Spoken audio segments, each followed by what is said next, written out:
اعوذ باللہ من الشیطان الرجیم بسم اللہ الرحمن الرحیم یا ایھا الذین آمنوا کتب علیکم الصیام کما کتب علی الذین من قبلکم لعلکم تتقون صدق اللہ العظیم و صدق رسولہ النبی الکریم صلی اللہ علیہ وآلہ وسلم۔ قرآن مجید فرقان حمید میں اللہ رب العزت نے مومنین کو مخاطب کر کے یہ ارشاد فرمایا کہ میں نے آپ پر رمضان کے روزے فرض کیے ہیں۔ اب یہ قرآن مجید کی پوری آیت اٹھا کر دیکھیں، اس کی تشریح اٹھا کر دیکھیں، اس کی تفسیر پڑھ کر دیکھ لیں۔ قرآن مجید کی اس آیت کے تحت آپ کو یہ نہیں ملے گا کہ جس آدمی کا کام سخت ہے وہ روزہ چھوڑ سکتا ہے۔ آپ کو یہ نہیں ملے گا کہ ایک آدمی دیہڑی دار ہے، رکشہ چلاتا ہے، محنت کرتا ہے، مزدوری کرتا ہے، وہ روزہ چھوڑ سکتا ہے۔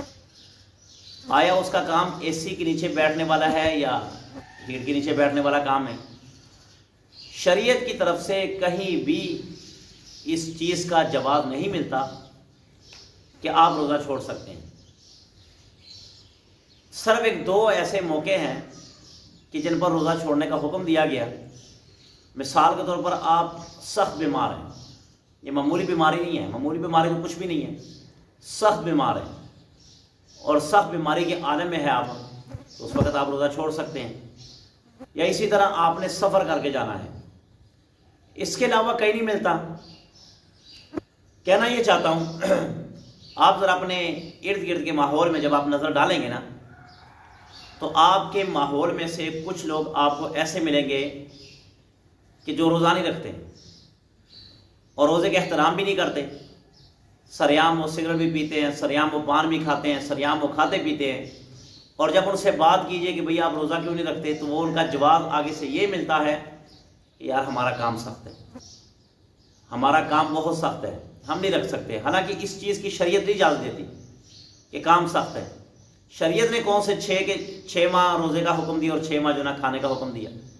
شریعت تو اتنی نرمی والی اور اتنے پیار والی شریعت ہے کہ شریعت ابھی تک آپ میرے خیال سے سمجھے کوئی نہیں ہے۔ شریعت کا مزاج ہم نہیں سمجھے کہ 11 ماہ تک کھاؤ پیو اور 1 ماہ اللہ رب العزت نے کہا صرف میرے لیے، اور وہ بھی پورا دن پوری رات نہیں ہے۔ اب آپ دیکھیں صرف 16 گھنٹے کا روزہ ہوتا ہے اور رات کو اللہ رب العزت نے مکمل ڈیل دی، جو مرضی کھاؤ جو مرضی پیو۔ پہلی بات۔ دوسری بات یہ کہنا چاہتا ہوں کہ کچھ لوگوں کا نظریہ یہ ہے کہ رمضان مبارک میں 4 جمعے آتے ہیں، 4 روزے رکھ لو آپ کی بخشش ہو جائے گی۔ جمعے کا جمعہ روزہ رکھ لیتے ہیں، اس کے علاوہ چھوڑ دیتے ہیں۔ یاد رکھنا، مخصوص جو عبادت تھی وہ یہود و نصارہ کی تھی۔ یہودیوں نے اپنے لیے مخصوص کی ہوئی تھی کہ ہم نے ہفتے کے دن عبادت کرنی ہے۔ عیسائیوں نے مخصوص کی ہے، آج بھی اتوار کے دن وہ کچھ ڈھول وغیرہ بجا کر کچھ گا کر، یہ ان کی عبادت کا انداز ہوتا ہے۔ تو یہ ہمارے اسلام میں اس چیز کا اس سے کوئی تعلق نہیں ہوتا۔ ہمارے اسلام نے اگر ہمیں حکم دیا کہ 30 کے 30 روزے رکھ لیں، 30 کے 30 رکھ لیں، 29 ہے 29 رکھو، 5 نمازیں 5 نمازیں ہیں۔ اسی طرح زندگی میں ایک حج ہے 1 حج ہے۔ یعنی کہ شریعت کا مزاج یہ ہے، شریعت کہتی ہے کہ مستقل کام کر رہا ہے، ادھورا کام نہیں کرنا کہ آج اس کو چھوڑ دو، جمعے کا روزہ رکھ لیے۔ بھائی جو جمعے کا روزہ رکھتے ہیں اور اس نظریے سے رکھتے ہیں کہ اس میں ثواب زیادہ ہے اور اس سے بخشش ہو جائے گی، یاد رکھیں یہ نظریہ ان کا غلط ہے۔ اگر اس سے ثواب زیادہ ہے تو نبی پاک صلی اللہ علیہ وآلہ وسلم نے اپنی امت کو تو ہمیشہ مشکلات سے بچایا ہے۔ اللہ کے نبی یہ فرما دیتے کہ باقی روزے چھوڑ دو، صرف جمعے کے جمعے رکھو، صرف جمعے کے جمعے رکھ لو، آپ کی بخشش ہو جائے گی۔ حالانکہ یہ نظریات اور یہ باطل عقائد ہمارے اپنے ہیں، یہ ہمارے اپنے ذہن کی ایسی باتیں ہیں کہ جو ہم نے اپنی طرف سے گڑھی ہوئی ہیں اور جس کو ہم ثواب سمجھتے ہیں۔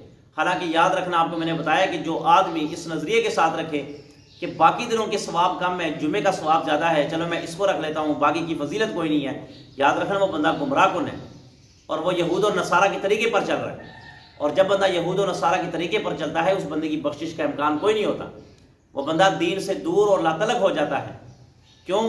کہ اس نے اپنا نبی پاک صلی اللہ علیہ وآلہ وسلم کا طریقہ چھوڑ کر، آپ صلی اللہ علیہ وآلہ وسلم کا مبارک زندگی والا طریقہ چھوڑ کر جب دوسرے کی طرف چلے جاتا ہے تو انسان گمراہی کی دہانے پر آ کر کھڑا ہو جاتا ہے۔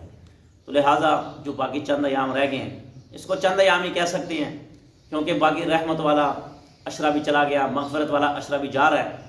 اب یہ جہنم سے آزادی کا چھٹکارے کا اشر آ رہا ہے، تو یہ چند دن ہے، اس میں تھوڑی سی مشقت کر لے، روزہ رکھ لے، کوئی بات نہیں، اللہ تعالیٰ اجر دینے والا ہے، اللہ تعالیٰ صبر بھی دینے والا ہے۔ قرآن مجید میں لا یکلف اللہ نفسا الا وسعها لها ما کسبت، اللہ کہتے ہیں کہ میں انسان کی طاقت سے زیادہ اس پر بوجھ نہیں رکھتا، یہ اللہ تعالیٰ قرآن مجید میں کہتے ہیں۔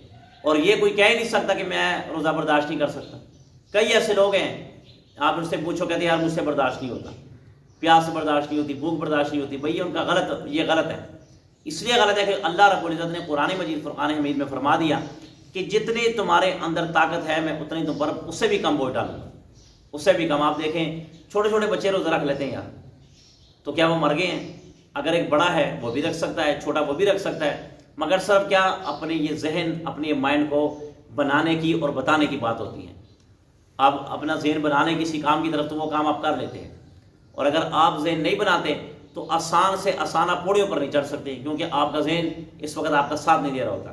تو ذہن کو بنانا ہوتا ہے۔ اللہ سے دعا ہے کہ اللہ ہمیں باقی ایام صحیح طریقے سے گزارنے کی توفیق عطا فرمائے۔ بسم اللہ الرحمن الرحیم، الحمدللہ رب العالمین والعاقبۃ للمتقین والصلاۃ والسلام علی سید الانبیاء والمرسلین۔ الہ العالمین جو کچھ کہا سنا اس پر عمل کرنے کی توفیق عطا فرمائے، باقی ایام یا اللہ صحیح طریقوں کے ساتھ، صحیح معنوں کے ساتھ گزارنے کی توفیق عطا فرمائے۔ الہ العالمین جو گزشتہ ایام گزر گئے یا اللہ اس میں یقیناً کو غلطی کوتاہیاں ہوئی ہوں گی، یا اللہ معاف فرما، روزے اپنی بارگاہ میں قبول فرما، جو ٹوٹی پوٹی عبادت کی ہے یا اللہ اپنی بارگاہ میں قبول فرما۔ الہ العالمین ملک پاکستان کی حفاظت فرما، ملک پاکستان کی سرحدوں کی حفاظت فرما۔ الہ العالمین جہاں کہیں مسلمانوں پر ظلم ہو رہا ہے، خصوصاً بالخصوص برما، فلسطین، کشمیر کے مسلمانوں کی مدد فرما، آمین۔